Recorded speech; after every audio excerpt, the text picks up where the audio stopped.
Learning outcomes.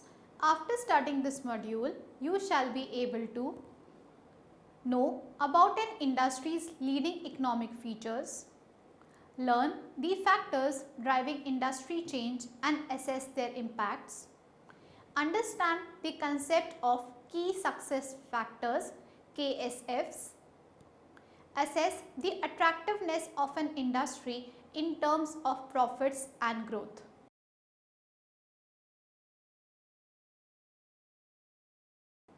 Introduction. Industry analysis is a tool that simplifies a company's understanding of its location relative to other companies that produce alike products or services. It provides essential information about the industry's situations. Understanding the services at work in the complete industry is a significant component of operative strategic planning. Industry analysis allows business owners to categorize the threats and opportunities facing their businesses and to emphasize their resources on developing sole capabilities that could lead to a competitive advantage. Thus, it is absolutely important for a company to review the competitive power and fit its strategy to its industry environment. No organization can believe good strategy making without a thorough analysis of industry environment. That is why it is broadly recognized that good strategy making should be led by good industry analysis.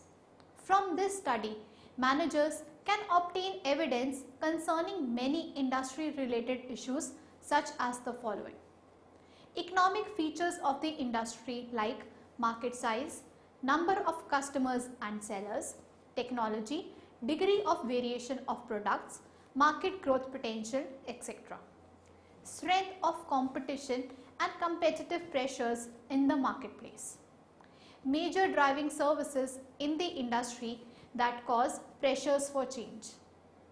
Industry's key success factors such as design in garments industry. Appeal of the industry in terms of growth panorama, degree of uncertainty in the future. With these data, managers can achieve several purposes. Classifying and selecting the company's showground by defining its industry and served markets. Identifying business opportunities and revealing niche markets. Providing a standard for evaluating the company comparative to the competitors and based on it developing skills and abilities necessary for success. Shortening the company's response time to participants' moves. Restricting or preempting competitors' moves. Encouraging organizational development through regular interactions among the executives during the analysis.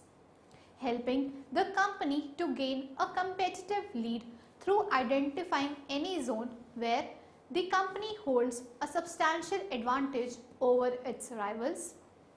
Enhancing organizational learning by divulging managers to the ideas and actions of their competitors. Providing vital insights into the industry and competition, which help managers recognize appropriate strategy and implement strategy successfully.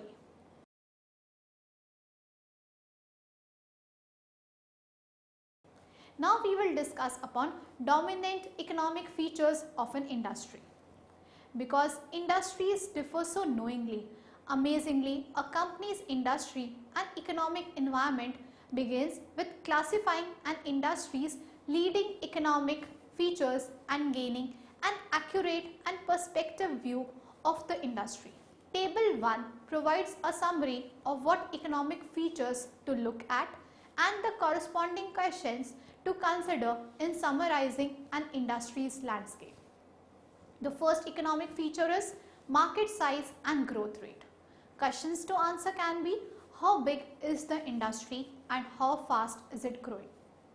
What cycle the industry is positioned in the product life cycle: early development, rapid growth and takeoff, early maturity and decelerating growth, saturation and stagnation, decline, reveal about the industry's growth prospects.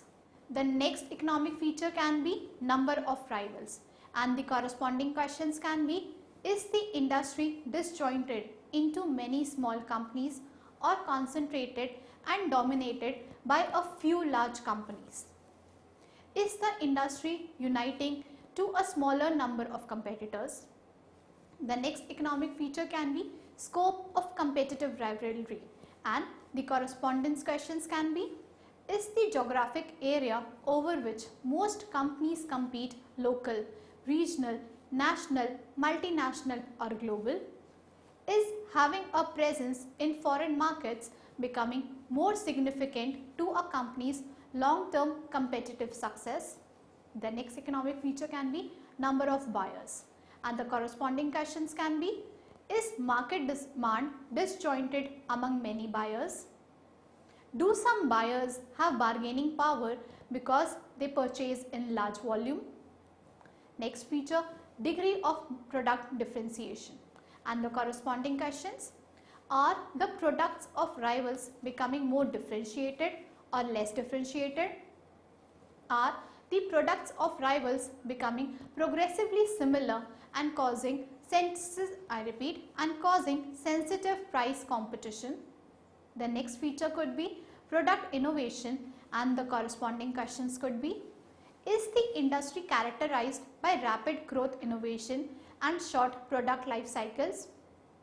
How important is R&D and product innovation? Are there opportunities to overtake key rivals by being first to market with next generation products? The next economic feature could be demand supply conditions, and the corresponding questions, is a surplus of capacity pushing prices and profit margins down? Is the industry overcrowded with competitors? The next feature, pace of technological change, and the corresponding questions could be, what role does advancing technology play in this industry? Are ongoing upgrades of facilities equipment essential because of rapidly advancing production process technologies? Do most industry members have or need technological capabilities, and why? Next feature, vertical integration, and the corresponding questions, do most competitors operate in only one stage of the industry, parts and components production, manufacturing and assembly, distribution, retailing, or do some competitors operate in multiple stages? Is there any cost or competitive advantage or disadvantage associated with being fully or partially integrated? The next feature is economies of scale, and the corresponding questions could be, is the industry characterized by economies of scale in purchasing, manufacturing, advertising, shipping or other activities? Do companies with large scale operations have an important cost advantage over small scale firms? Next feature, resource requirements and the ease of entry and exit, and the corresponding questions, are the existing companies facing high exit barriers cause them to remain in the industry even when the venture is not profitable? Does the industry require new applicants to make huge capital investments, creating barriers to entry of potential competitors? Next feature, learning experience curve effects, and the corresponding questions, are certain industry activities categorized by strong learning and experience effects, learning by doing, such that unit cost decline as a company's experience in performing the activity builds? Do any companies have significant cost advantages because of their learning experience in performing particular activities? An industry's economic features are relevant to managerial strategy making in various ways. Here are some examples. The strategic significance of market size is that small markets do not typically attract big participants, but large markets often draw the attention of companies looking to obtain competitors with established positions in attractive industries. The tactical importance of entry barriers is that high barriers protect market position and profits of existing firms, and low barriers invite more and more probable competitors to enter into the industry. Similarly, in industries categorized by one product advance after another, such as the mobile phone, computer and pharmaceutical industries, companies must participate in research and development and preserve strong product invention capabilities. Also, in an industry allied with important learning experience curve effects or by economies of scale, where strong economies of learning and experience result in failing unit cost as growing production volume builds, a strategy to become the largest volume producer can yield the competitive profit of being the industry's lowest cost producer. Identification of industry's leading economic features is very important for evaluating a company's industries and competitive situation. It also provides a summary of the overall landscape of industry. So basically, it helps the company to know the different kind of strategic moves that industry members are likely to employ.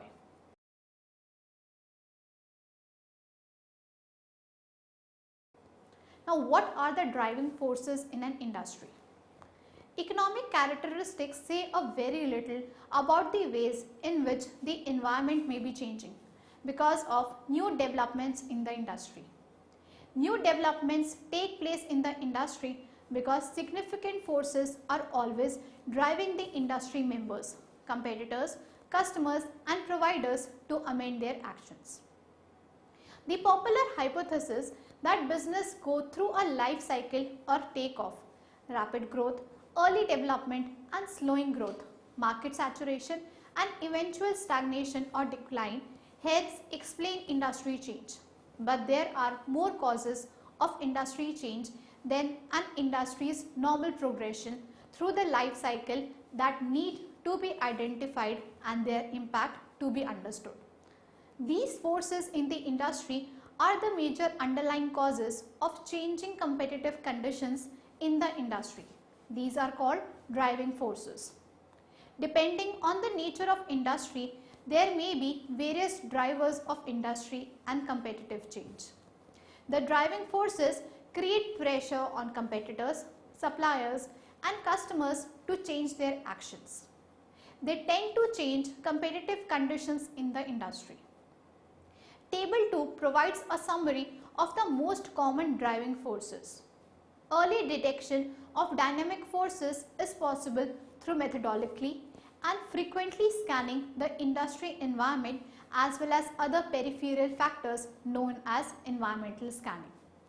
This qualitative procedure of examining into external factors involves itself in checking and studying current events, constructing circumstances and identifying the driving forces. Many large companies such as Coca-Cola, Motorola and Shell Oil employ environmental scanning on a continuous basis. Now, the most common driving forces are: first, changes in the long-term industry growth rate; second, increasing globalization of the industry; third, emerging new internet capabilities and applications; fourth, changes in who buys the product and how they use it; fifth, product innovation; sixth, technological change and manufacturing process innovation; seventh, marketing innovation; eighth, entry or exit of major firms; 9. Diffusion of technical know-how across more companies and more countries; 10th, changes in cost and efficiency; 11th, growing buyer preferences for differentiated products instead of standardized commodity product, or for a more standardized product instead of strongly differentiated products; 12th, reductions in uncertainty and business risk; 13, regularity influences and government policy changes; 14, changing societal concerns, attitudes and lifestyles. In any kind of industry in general, you can assume the subsequent steps for the analysis of the driving forces. Scan the situation and identify the driving forces. You need to recognize the powerful driving forces that have intense impacts and also less strong driving forces which are precise to your industry but have modest impacts. Observe the driving forces carefully and determine whether and how they are prompting the industry landscape. That is, how they are making the industry striking or unappealing or less attractive. This step is about the evaluation of the influences of the driving forces. Finally, develop strategy taking into account the influences of the driving forces. At this step, you will govern the possible strategy alterations that would be needed to deal with the impacts of the driving forces. The large number of different potential driving forces explains why it is too naive to view industry change only in terms of moving through the different stages in an industry's life cycle, and why a full understanding of all types of change drivers is an important part of industry investigation.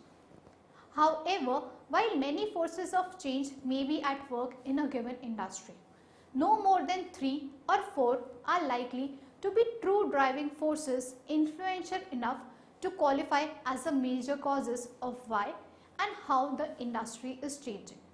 Thus, company tacticians must resist the enticement to label every change they see as a driving force.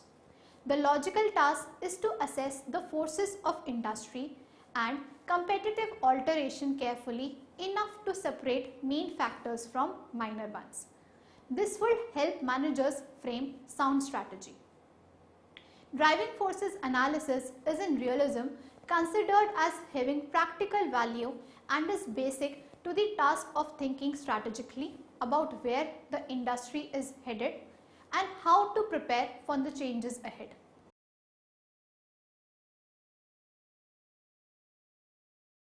Next, we will discuss upon industry's key success factors, KSFs. Key success factors vary from industry to industry and from time to time within the same industry. Table 3 provides a list of the most collective types of accomplishment factors. A sound strategy incorporates industry key success factors. They are basics for industry success. For example, KSF in the juice industry include full consumption of juice producing volume to lower down cost, strong network of traders to have a wider distribution of products over a region or the country, unique flavor and taste, etc. Even packaging can be a success factor if the juice is directed to young groups.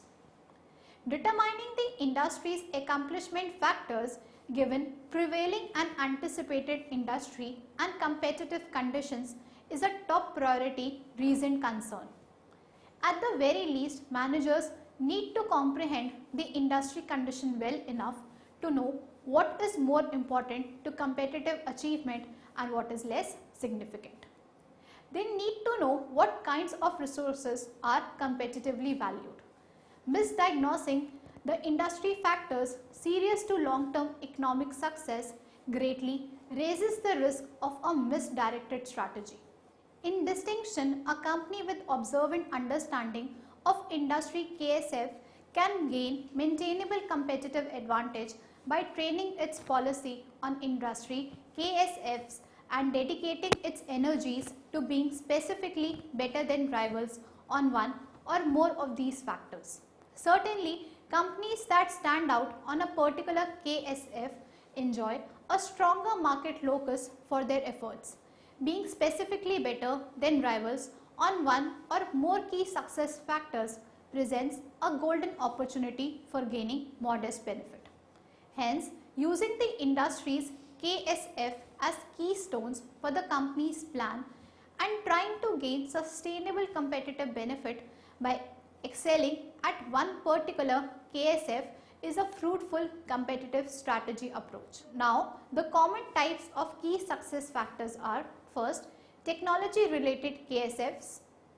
Examples include scientific research expertise important in such fields as pharmaceuticals, medicines, space exploration, other high-tech industries.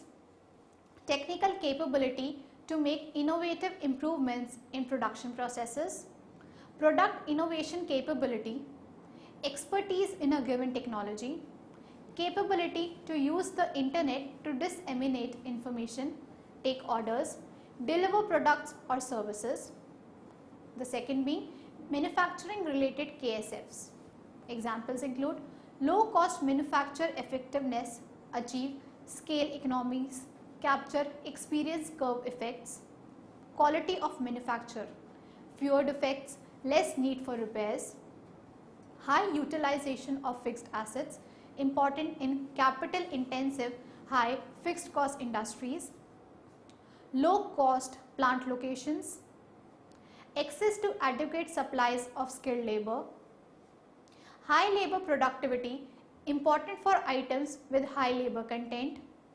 Low cost product design and engineering reduces manufacturing cost. Flexibility to manufacture a range of models and sizes, take care of customs order. The third being distribution related KSFs. Examples: a strong network of wholesale distributors, dealers or electronic distribution capability via the internet. Gaining ample space on retailer shelves. Having company owned retail outlets.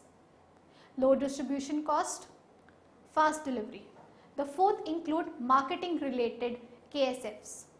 Examples: fast, accurate technical assistance, courteous customer service, accurate filing of buyer orders, few back orders or mistakes, breadth of product line and product selection, merchandising skills, attractive styling packaging, customer guarantees and warranties important in mail order retailing, big ticket purchases, new product intros, clever advertising.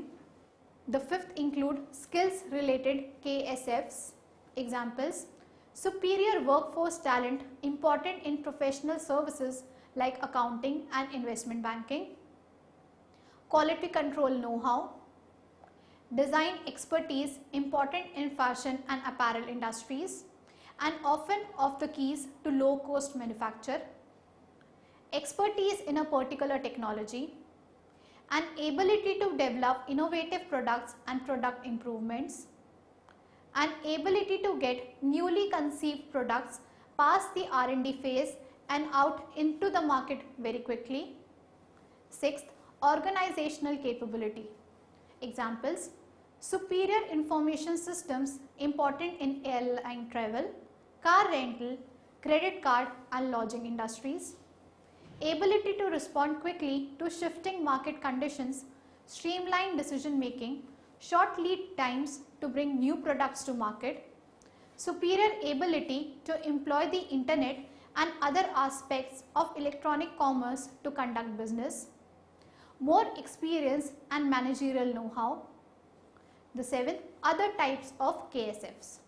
Examples: favorable image reputation with buyers, overall low cost not just in manufacturing, convenient locations important in many retailing business, pleasant, courteous employees in all customer contact positions, access to financial capital important in newly emerging industries with high degrees of business risk and in capital intensive industries, patent protection.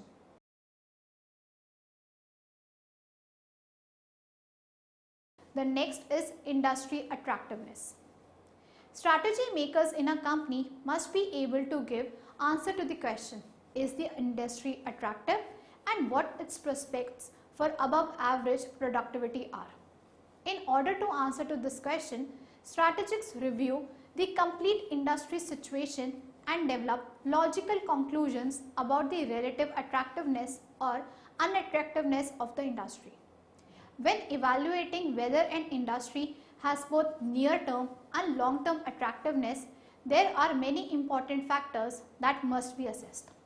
Vital factors for company managers to consider include the industry growth potential, whether competition currently permits adequate profitability and whether competitive forces will become stronger or weaker, whether industry profitability will be favorable or unfavorably impacted by the prevailing driving forces, the company's competitive position in the industry and whether its position is likely to go stronger or weaker, the company's potential to capitalize on the vulnerabilities of weaker rivals, whether the company is insulated from or able to defend against the factors that make the industry unattractive, how well the company's competitive capabilities match the industry's key success factors, the degrees of risk and uncertainty in the industry's future, the severity of problems, issues confronting the industry as a whole, regularity or environmental issues, stagnating buyer demand, industry overcapacity, mounting competition and so on. Whether continued participation in this industry adds to the firm's ability to be successful in other industries in which it may have interest. As a general proposition, if an industry's overall prospects are above average, the industry can be reflected attractive. However, it is a mistake to think of industries as being attractive or unattractive to all industry members and all possible candidates. Attractiveness is relative, not absolute, and conclusions one way or the other are in the eye of the beholder. Industry appeal always has to be evaluated from the position of a specific company. An evaluation that the industry is primarily attractive suggests that current industry contributors employ strategies that reinforce their long-term competitive position in the business, increasing sales efforts and investing in supplementary facilities and competencies as needed. If the industry and competitive condition is comparatively unattractive, more effective industry members may choose to invest carefully, look for ways to protect their long-term affordability and profitability, and possibly acquire smaller companies if the price is right over the longer term. Strong companies may consider divergence into more attractive businesses. Weak companies in unpleasant industries may consider amalgate with a rival to strengthen the market share and profitability or look for divergence opportunities. On occasion, an industry that is unappealing overall is still very attractive to a constructively situated company with the skills and resources to take business away from weaker rivals.